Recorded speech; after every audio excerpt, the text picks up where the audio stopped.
Viewers, कैसे हैं? राधे राधे आप सबको। उम्मीद है आप अच्छे होंगे। आज का जो प्रसंग है राशिवार रुक्मागंध। आज का कलयुग प्रधान युग है।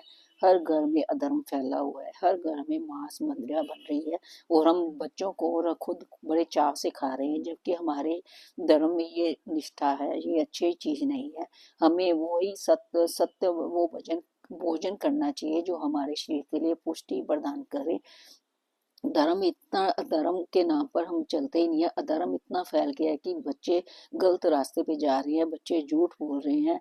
हम अपने माँ बाप को घर से निकाल कर वृद्धाश्रम में डाल रहे हैं, जबकि कलयुग में भगवान को पाना उतना ही सरल है जितना कि एक सामने रखी चीज को पाना। कलयुग में भगवान का नाम लेते हैं तो भगवान अशीघ्र ही हमारे पास आते हैं। हमें वही मार्ग चुनना चाहिए और बच्चों को भी अच्छे संस्कार देने चाहिए। अगर हम बच्चों को अच्छे संस्कार देंगे तो घर में उन्नति होगी और हमारे घर में बच्चे भी अच्छे संस्कार सीखे अपने माँ बाप की इज्जत करेंगे। आज का जो प्रसंग है राजा रुक्मागंध का है। इक्ष्वाकु वंश में योध्या नरेश ध्वज के पुत्र महाराज रुक्मागंध हुए। ये धर्मात्मा तथा भगवान नारायण के प्रीत भक्त थे।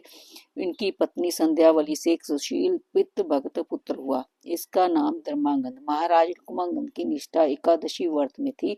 एकादशी व्रत श्री हरि को अत्यंत प्रिय है।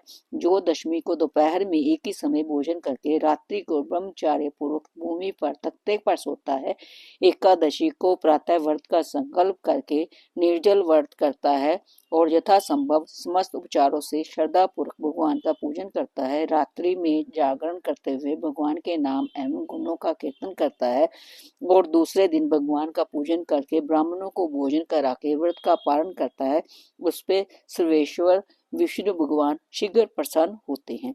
एकादशी व्रत के दिन इंद्रियों को संयत करके दिन रात केवल भगवान के पूजन अर्चन कीर्तन तथा भगवान की कथा सुनने में ही लगाना चाहिए। उस दिन काम क्रोध लोभ आदि का सर्वथा त्याग करना चाहिए। असत्य तथा कटु वाणी बोलकर भी बोलनी नहीं चाहिए और किसी की निंदा तो बिल्कुल ही नहीं करनी चाहिए।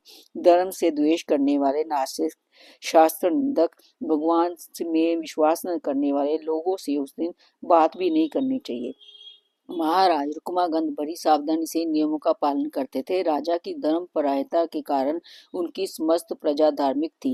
प्रजा के सब लोग एकादशी व्रत का पूरी विधि से करते थे। जो नियम पूर्वक विधि सहित एकादशी व्रत करता है उसके घर में यमराज के दूत प्रवेश ही नहीं करा सकते। महाराज रुक्मांगद के राज्य में यमदूतों का प्रवेश नहीं था, परंतु सृष्टि तो जन्म मरण रूप है। यमराज जी ने सृष्टिकर्ता से कहा कि अयोध्या के राज्य भर में लोग अमर बने रहेंगे तो मृत्यु लोक में मर्यादा नष्ट हो जाएगी।